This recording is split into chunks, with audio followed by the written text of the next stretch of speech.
Stalin. They backed Adolf Hitler.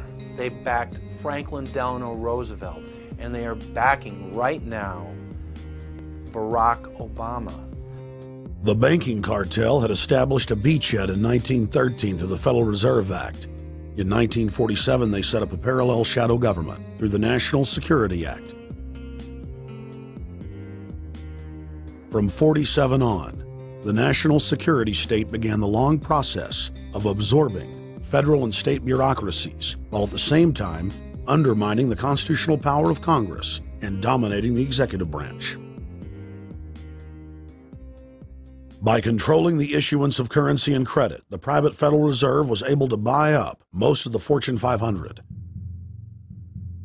And if a company wouldn't sell, the bankers would unleash federal regulators to run them out of business.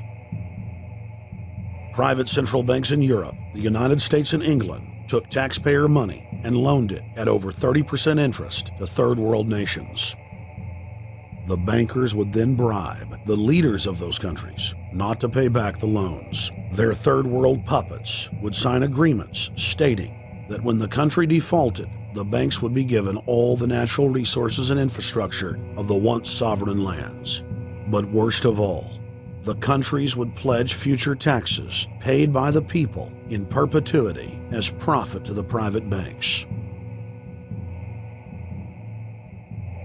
By the year 2000, there were few nations that had not fallen to the designs of the money power.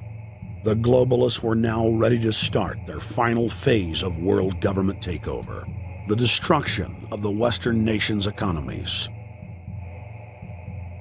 To carry out their final takeover, they first removed banking regulations like the Glass-Steagall Act in the late 1990s. This allowed their front companies to issue unlimited credit to the world and to set up colossal Ponzi schemes, the likes of which the world had never seen. The scams were advertised by the controlled corporate media as completely legitimate. Because of the fantastic returns, private investors, corporations, state and local governments invested heavily.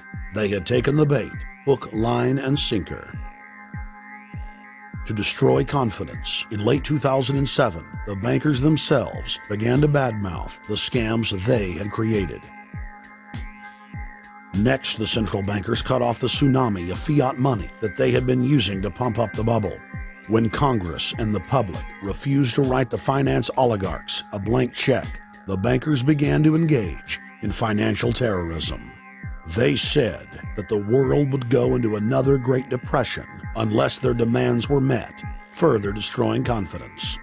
The stock market instantly had its biggest one-day loss in history, but even that wasn't enough to force Congress to capitulate to the offshore banks.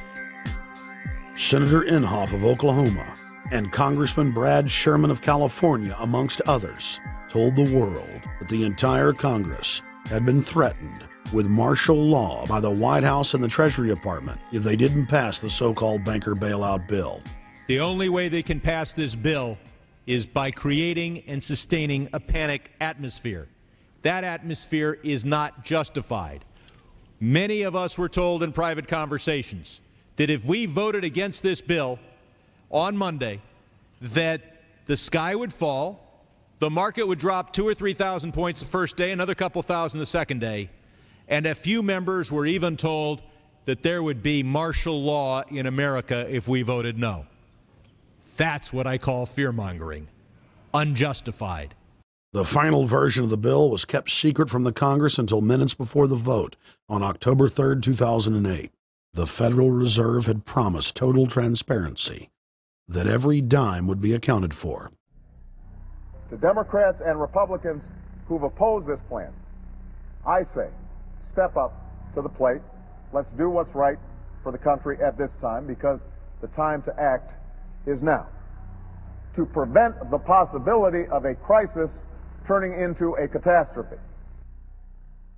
After its passage, the public learned with horror that the bill was really a financial coup d'etat by Wall Street. The bill didn't just give $700 billion to the banks. It was a blank check. And as of February 2009, $9.7 trillion has disappeared into a black hole. Within 24 hours of its passage, Secretary of Treasury Henry Paulson said they were no longer going to use the money to unfreeze the mortgage market by buying bad debt. We went to Congress. Illiquid assets look like the way to go. As the situation worsened, the facts change. I will never apologize for changing an approach or strategy when the facts change. Paulson has, in the meantime, admitted that the subprime mortgage crisis is not the cause, really, of the breakdown of the entire world banking system and the bankruptcy of most of the banks in London and in Wall Street. He said, oh, we're going to buy up toxic assets, but we're not going to worry about subprime mortgages. What he's talking about is derivatives. Derivatives are the center of the crisis. He went on to say that where the money was going was a secret. I believe that banking institutions are more dangerous to our liberties than standing armies. If the American people ever allow private banks to control the issuance of their currency, first by inflation, then by deflation, the banks and corporations that will grow up around the banks will deprive the people of all property until their children wake up homeless on the continent their fathers conquered. The issuing power should be taken from the banks and restored to the people, to whom it properly belongs. Thomas Jefferson, 3rd President of the United States. Secretary Paulson came in with the Vice President and Fed Chairman Bernanke and made all these assurances that there was absolutely a critical, immediate need to get rid of the corrosive derivative products, all the different names for this, ubiquitous, sub-S retraded credit default swap, blah, blah, blah, blah. Okay? But they talked about them as though they knew what the hell they were. You got the money and you immediately said, what items, what auction? Now, the Treasury just basically cut that out of the bill. And what we have here is a situation where banks are hoarding the money that they're getting from the TARP. They're using the money to purchase other banks.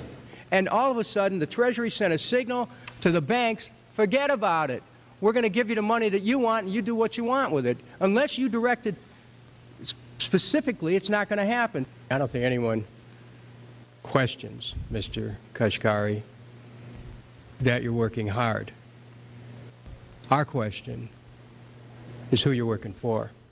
Throughout its passage, President Bush and Senator Obama worked in tandem to get Congress to pass the bill, without even having time to read it, despite the fact that in major polls, 98% of the American people were against the bill. The leadership in both parties were for it. And I really want to commend Barack Obama, because as we were involved in the this and that and different provisions of the bill to persuade people, he really gave them confidence that this was the right decision for the American people, even though it wasn't, in our view, a great bill for them to vote on. I want to take a particular moment to also thank an individual who's not here, and that is Barack Obama, who made numerous calls not only to all of us, but to members of our caucus, and helped us gather the votes on the Democratic side to pass this legislation. Bank heads then bragged to the press that they were hoarding the bailout money and using it to buy up smaller, healthy banks and insurance companies. Their plan was working like a charm. Next, the central bankers loaned the federal government back $787 billion of our own money at interest for President Obama's so-called stimulus package. And just like the banker bailout, Congress was given less than an hour to read the 1,070-page plus stimulus bill. Barack Obama, who had pledged on the campaign trail to wait 5 days before a bill could be voted on so that the Congress and the people could have a chance to read it, said that the stimulus was too important and it had to be passed before anybody could see it or read it, or the crisis would turn into a catastrophe. Doing little or nothing at all will result in even greater deficit.